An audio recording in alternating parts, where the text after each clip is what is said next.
Okay hello friends, मेरा नाम है आशीष और आपका स्वागत है आपके अपने YouTube channel AK mashup world पर। सो गाइस, बहुत ही ज्यादा इंटरेस्टिंग किस्म का वीडियो लेकर आ गए हैं। भारत ने दिया 65th जनरेशन विमानों का ऑर्डर, जिसको देख चीन पाकिस्तान की सुलग उठी। तो भाई 65th generation stealth fighter jets का ऑर्डर दे दिया।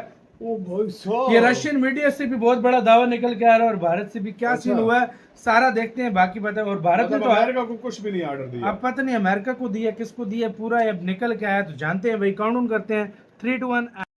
दोस्तों, स्वागत है आपका इनसाइट नॉलेज पर। डिफेंस से जुड़ी 3 बड़ी खबरों के बारे में इस वीडियो में हम बात करेंगे और ये तीनों खबरें रूस से जुड़ी हुई है, जिसमें हमारी पहली खबर रशियन मीडिया की तरफ से सामने आई है और उन्होंने पिछले साल रूसी सेना में शामिल हुए Su-34 फाइटर जेट को रूस भारत को देने के लिए तैयार है, ये दावे किए हैं। इतना ही नहीं, लगातार भारत की निर्भरता रूसी हथियारों पर कम होती हुई देखकर रूस ने अपने सभी एडवांस हथियारों को भारत को ऑफर किया। साथ ही रशियन मीडिया की तरफ से दावा किया गया है कि जो तकनीक वेस्टर्न देश भारत को नहीं दे सकते वह रूस देने के लिए तैयार है। इन दोनों खबरों के बारे में आगे डिटेल में बात करेंगे। इसके अलावा भारतीय एयरफोर्स ने 5th जनरेशन फाइटर जेट को लेकर अपनी मंजूरी दे दी है और भारत सरकार को 3 स्क्वाड्रन खरीदने की सलाह दी है।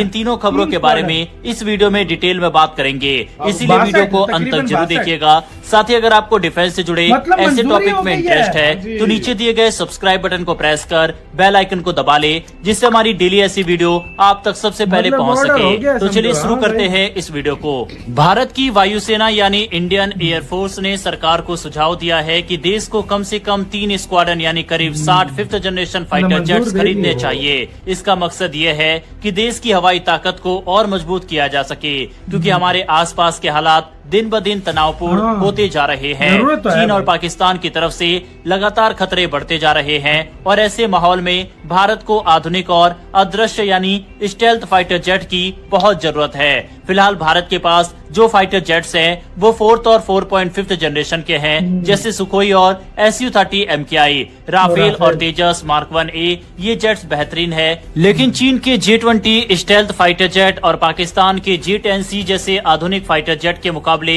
हमारे पास कोई स्टेल्थ कैपेबल फाइटर नहीं है। चीन के पास 200 से ज्यादा J-20 फाइटर जेट्स हैं। पाकिस्तान भी लगातार अपनी वायुसेना को अपग्रेड कर रहा है, जिसमें J-10CE और JF-17 ब्लॉक 3 जैसे फाइटर जेट्स PL-15E मिसाइलों के साथ शामिल है और वो 5th जनरेशन फाइटर जेट चीन से ले भी रहा है। ऐसे में भारत के पास भी एक ऐसा विकल्प होना चाहिए जो कि इन दोनों को कड़ी टक्कर दे सके। अभी अमेरिका ने भारत को अपना F-35 लाइटनिंग II ऑफर किया है और रूस ने अपना Su-57, लेकिन भारत सरकार ने अब तक वायुसेना को इन दोनों प्रस्तावों को पूरी जानकारी नहीं दी है। रक्षा मंत्रालय इन दोनों प्रस्तावों पर पूरी तरह से सोच विचार करेगा और उम्मीद है कि 2026 तक कोई फैसला ले लिया जाएगा। IAF के एक सीनियर अधिकारी के मुताबिक अगर सरकार 60 5th जनरेशन फाइटर जेट्स खरीदने का फैसला करती है तो ये तब तक एक बेहतरीन विकल्प होगा जब तक भारत का अपना फाइटर जेट एमका तैयार नहीं हो जाता। एमका एक 5.5th जनरेशन फाइटर जेट है जिसे भारत खुद बना रहा है,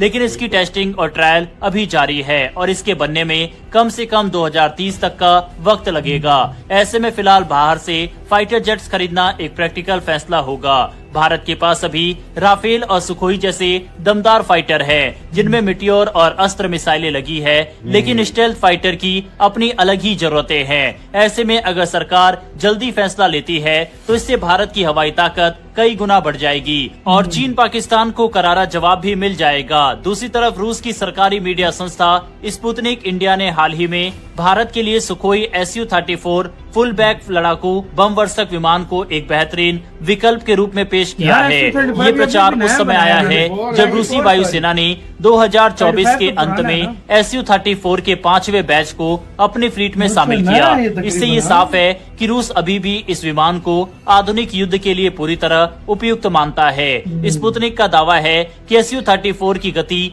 भारी हथियार ढोने की क्षमता और लंबी दूरी तक उड़ान भरने की ताकत इसे भारत की वायुसेना के लिए एक जबरदस्त रणनीतिक विकल्प बनाती है।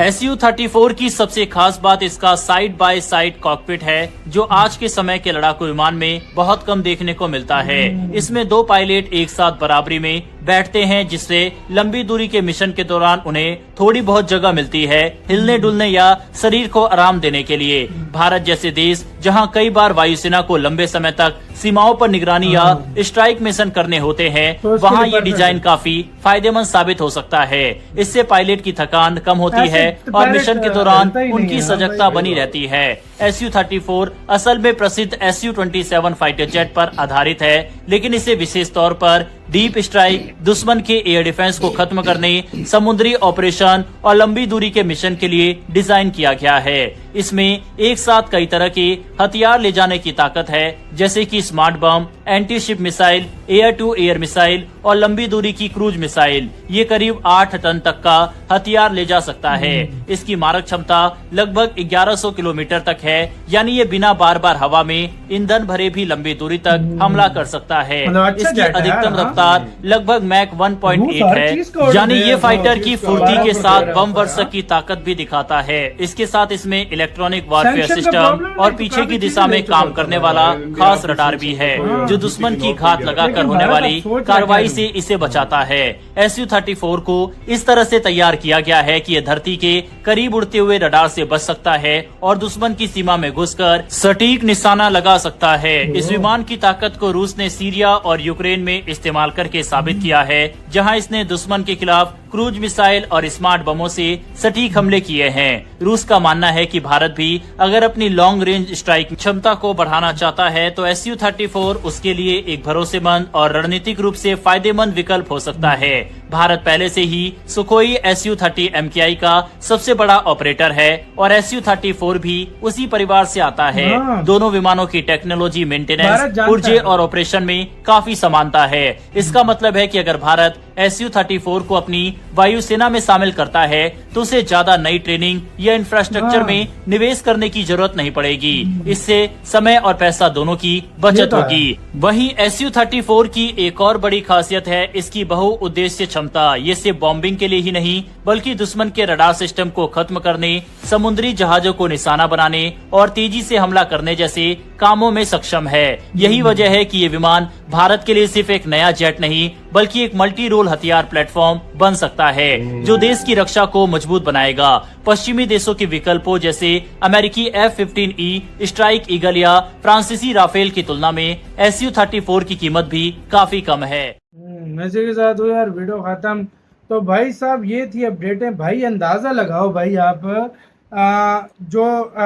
मतलब मंजूरी एक तरह से दे दी है कि हमें 60 अर्जेंटली चाहिए, और भारत मुझे नहीं लगता Su-35 ले 34 ले, क्योंकि भारत का इस टाइम फुल 5th जनरेशन पे ध्यान है। तो भारत मुझे लगता है लेगा, अगला जो भी फाइटर जेट भारत लेगा वो 5th जनरेशन होगा। मुझे ऐसा लग रहा है ना, जो मैं सोच रहा हूँ, इंडिया F-35 और Su-57 दोनों लेगा। हो सकता है, मुझे लग रहा है F-34 अगर 60 है ना,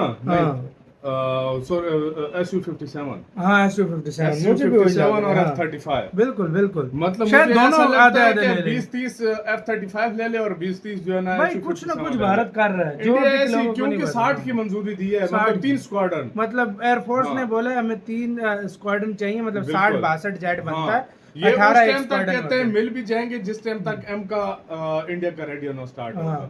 तो भाई अच्छी बात है ना यार, ये भी आ जाए, इधर से M का भी रेडी हो जाएगा, भारत फुल मायर हो जाएगा, फिर भारत अनस्टॉपेबल हो गया। मतलब मैं क्या कह रहा हूँ, अनस्टॉपेबल हो जाएगा, मतलब कोई रोक नहीं मुझे ऐसा लग रहा है ना कि पाकिस्तान से पहले पाकिस्तान के 5th जनरेशन अभी नहीं आएंगे, इंडिया को मिल जाएंगे। मुझे भी लग रहा है, क्योंकि हमें वो चाइना लेट करेगा। चाइना दे नहीं रहा भाई, F-35 दे नहीं रहा, वो ये खबर आई है, ये खबर आ रही है बिल्कुल। तो आपका क्या इसका कहना, अपनी राय बताना अपना बहुत ज्यादा।